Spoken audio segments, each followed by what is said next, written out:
En primer lugar, muchas gracias a la Plataforma en Defensa del Patrimonio por haberme invitado, por pensar que lo que yo pudiera contaros pues tiene interés. No os voy a contar nada que no sepáis, casi con total seguridad. Esta fotografía primera que ilustra mi presentación la tomé durante la visita guiada de una compañera guía, ¿no? Y ahí están, no sé si eran americanos, por el gorro parecen americanos, ¿no? Viendo la plaza de la catedral, que desde esta perspectiva sería pues casi un espacio virgen todavía, desde el siglo XVIII, podría entenderse, ¿no? En Murcia, en mi experiencia, y luego también recordando las clases de Historia del Arte, yo soy historiador del arte, hemos sido muy de las dos escuelas que nos contaban en cuestión de patrimonio, conservación de patrimonio, que son Ruskin y Viollet-le-Duc. No sé si os suena. Ruskin era un romántico que estaba encantado con ver cómo se deshacían los edificios. Él pensaba que la obra de arte y el edificio, en concreto el monumento, tenía que seguir un curso vital, ir deshaciéndose, destruyéndose, generando esas ruinas románticas, ¿no? Para luego pasear y escribir poemas a la querida y todo esto, ¿no? O al querido. Viollet-le-Duc era todo lo contrario. Él pensaba que había que reconstruir y devolverle al edificio un esplendor, decía, que a lo mejor nunca tuvo. Es decir, inventarse, si había que inventarse.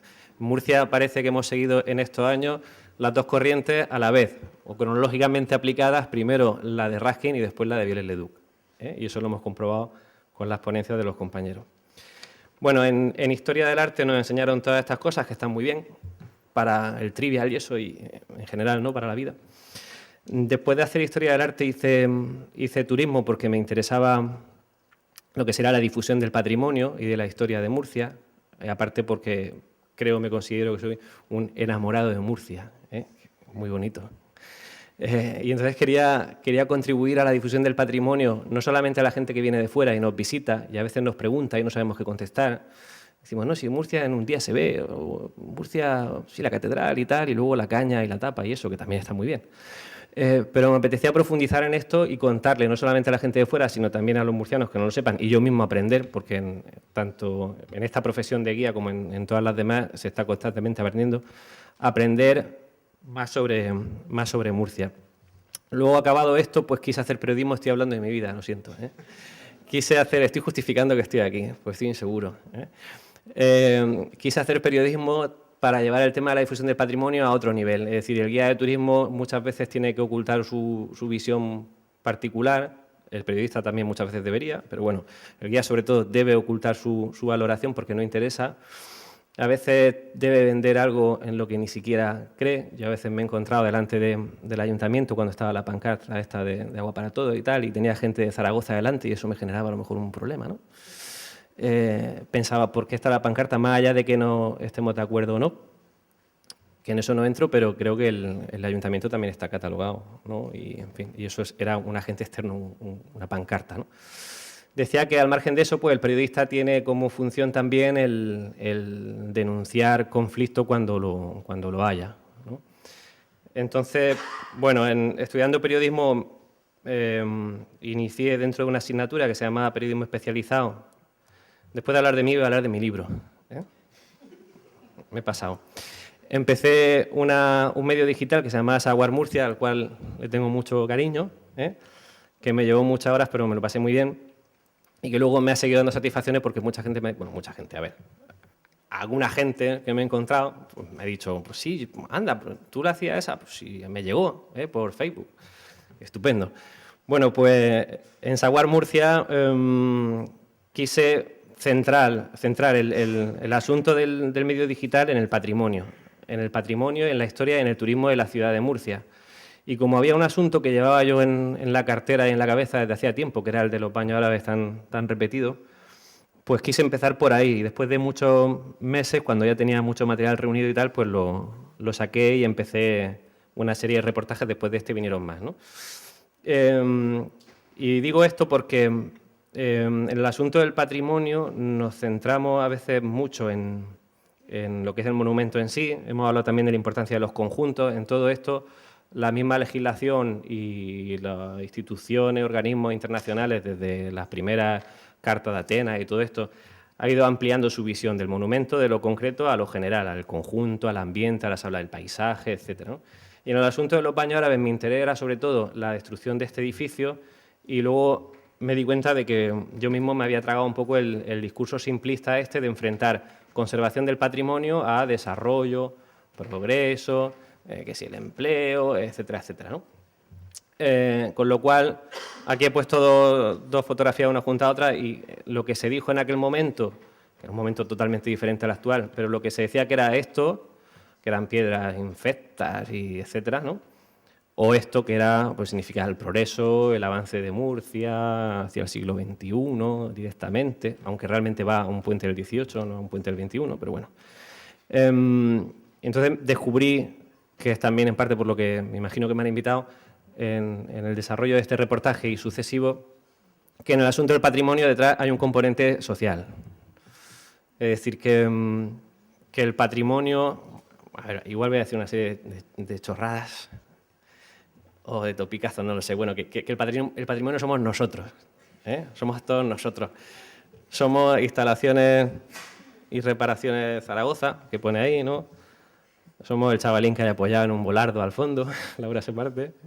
Y somos esta gente que hay aquí. Las fotos son patrimonio en sí mismo, y estas fotos, esta no sé si es del archivo del Archivo Histórico Provincial o de María Manzanera, creo que esta es del Archivo Histórico, ¿eh? Es decir, que a eso se impuso la foto de vuestra izquierda, que podría estar en cualquier lado. Eso sería la Plaza de Santa Isabel a la izquierda. La foto anterior es también la Plaza de Santa Isabel, pero desde el Arco del Vizconde, que se reconstruyó también, ¿no? Bueno, aquí hay una serie de... Aquí he metido unos tochos, yo lo siento, un poco para acabar. Ahora viene una de San Jerónimo, que es una de piedra, ¿no? Decía antes Gregorio en la presentación, y me hacía gracia, de verdad, que tenemos esa losa encima. A la vista está que hay gente preocupada y experta en que lo que ha pasado no se vuelva a repetir, gente que sabe, en la cual hay que confiarse y confiar y apoyar, y sobre todo demostrarle al gobernante, como estamos demostrando en otras muchas áreas, ¿no?, que no nos conformamos es decir, que no estamos para ver cómo la vida transcurre a nuestro alrededor sin defenderla nosotros mismos, ¿no? Y sin defender este tipo de cosas. Y digo esto porque, bueno, lo que decía San Jerónimo de la Piedra, ¿no? He recopilado en el reportaje este de los baños árabes, lo que hice también, sobre todo el mérito, entre comillas, fue recopilar muchísima documentación que había dispersa por muchísimos sitios, y aparte de hablar con mucha gente que estaba relacionada de un modo más o menos directo con todo este asunto, ¿no? Entonces, este pedazo de texto que hay aquí, lo leo muy rápido, seguro que habéis empezado a leerlo ya, es muy interesante, yo no lo conocía y lo descubrí cuando estaba haciendo el reportaje, que es de Antonio González Conejero. Es anterior a la reflexión famosa de Chueca, que está un poco más adelante, y gracias a Gregorio os la voy a ahorrar porque ya la ha leído él al principio. Y decía Antonio González Conejero en el 74, y lo decía desde Extremadura, un periodista murciano que emigró. Dice: junto a las galerías, el corte Simago, todo lo que ha nacido de las entrañas de esa larga lanza que asestó golpe definitivo aquella noche con ribetes de sabotaje, en que cayeron los baños árabes, que eran como el bastión de guardia de la huerta. Me paro ahí, es interesante, porque en esta jornada hablamos del centro histórico, pero está muy relacionada, como yo lo veo, el inicio, la explosión del desarrollo en el centro de la ciudad, con lo que sería luego la expansión y la progresiva pérdida de valor del patrimonio de la huerta y de la propia huerta en sí, ¿no? Y decía a González Conejero: ahora ha hecho nacer a sus flancos bonitas colmenas humanas de piedra y cemento, babeles desafiadoras de los pequeños naranjos limoneros y azares de antaño a los que suplantaran. Junto a todo eso, y esto es muy bonito, la Murcia vieja, pequeña, humilde y recogida parece más olvidada. Pero desde aquí, repito que de la lejanía en el tiempo y en el espacio, dice: Murcia será lo que vaya quedando de la Murcia que era, mientras la Murcia que es se confunde con lo que, hermoso y todo, es en casi todas partes. Esto, Muñoz Barberán decía que Murcia había dejado, es que nunca había sido gran cosa, no teníamos una mezquita como en Córdoba o una alhambra como en Granada, pero teníamos una ciudad con un sabor especial, medieval, con un trazado urbano que mantenemos parcialmente, con una construcción adaptada al entorno, etc., ¿no? Y Muñoz Barberán decía, enlazando con lo que dice González Conejero, que Murcia se parecía hoy a Albalicanturcia, que sería una unión de Alicante, Albacete y Murcia, con todo el cariño para Alicante, Albacete y para Murcia. Es decir, que nos hemos estandarizado. Esto lo de Chueca Goitia, que también fue heavy en su momento. Pensaba que no me iba a hacer falta que me lo mostrara porque iba muy rápido, me estoy liando. Decía otro personaje, Julio Caro Baroja, en el 78, he vuelto a Murcia muchos años después y me he encontrado una ciudad espanzurrada. Me gusta la expresión. Esta lo usaba mucho una profesora de Historia del Arte, hablando de los caballos despanzurrados.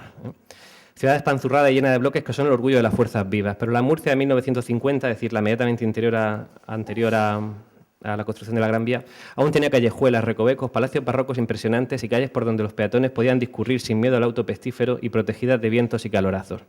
Hoy se habla mucho de urbanismo y de arquitectura funcional. La verdad es que las casas colmenas son una creación de los funcionalistas que tienen más alma de funcionario que otra cosa. Esto está un poco mal para los funcionarios, ¿vale? Los funcionarios tienen alma y estupenda, ¿vale? Pero bueno, entenderlo. De los arquitectos esclavos de la ley del suelo y de los nuevos ricos y especuladores. Bueno, también un juicio muy duro.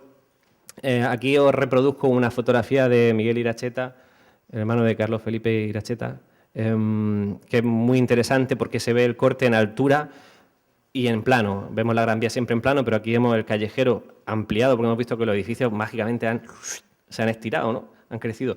Todavía la altura de la Gran Vía sigue superando. Digamos que la Gran Vía puso el listón tan bajo en estas cosas, conceptualmente, subió en altura, pero puso el listón bajo y permitió, en mi opinión, que se fueran perdiendo ese tipo de estampas. Esto sería la Plaza de Santa Isabel, de nuevo. Me apetecía, ¡pam!, ponerla encima de la otra. Está todo pensado. Y bueno, ya para acabar, dos textos más son de Antonio José Campesino Fernández.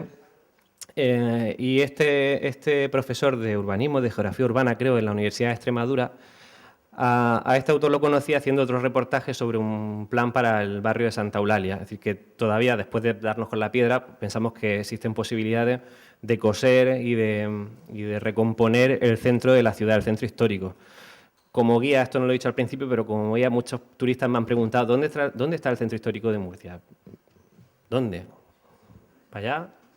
Aquí, y digo, bueno, está partido en 3 o en 4, pero todavía se puede coser con pequeñas acciones, creo. Yo no soy experto, pero me imagino que se puede hacer.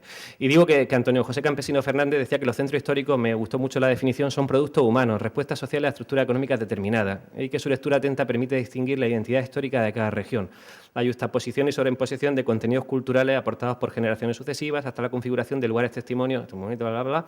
Dice, pero me gusta sobre todo la última parte. Dice, espacios urbanos con valores propios para la reafirmación de la conciencia ciudadana, donde el habitante no se pierde y se siente persona. Y ya para acabar, que la arquitectura de singular renombre, Proyecto y Piedra Labrada, estarían dentro de los centros históricos. Entonces se refiere a que el monumento, lo que hablábamos antes de la ampliación del concepto de centro histórico, no solamente monumentos, sino el conjunto, ¿no?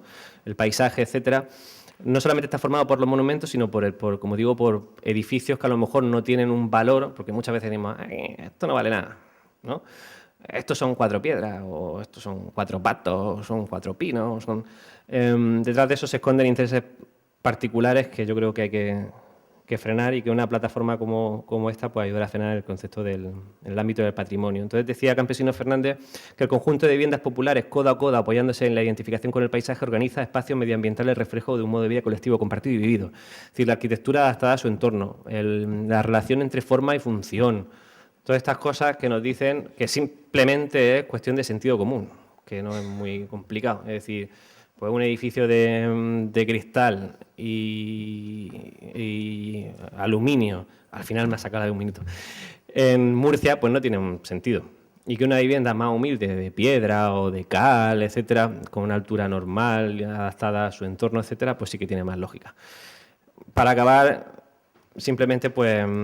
Bueno, esto es una paranoia que se me ha inventado. Bueno, que la ley, en fin, la ley hay que adaptarla a los nuevos tiempos, mejorarla y sobre todo hay que explicar la ley, la razón por la cual, defendiendo el patrimonio, nos estamos defendiendo a todos. Y he puesto ahí pedagogía, por si no se entendía, Es decir, hay que hacer un esfuerzo de pedagogía entre todos y de ese modo yo creo que es la ciudadanía la que tiene que tomar el protagonismo y favorecer que la defensa del patrimonio esté ligada a la propia vida de la ciudad. Es decir, que entre todos pues apoyemos a la plataforma, apoyemos a los profesionales y las profesionales, estemos a su lado, igual que se movilizó la gente para el tema de del San Esteban, igual que se ha movilizado por la sanidad, igual que se ha movilizado, pues nos movilicemos también por el patrimonio, porque, como digo, no son 4 piedras, parece que esta gente viene a aguar la fiesta, igual que los ecologistas, están tocando las narices, ¿no? Pues no, están en el fondo defendiéndonos a todos.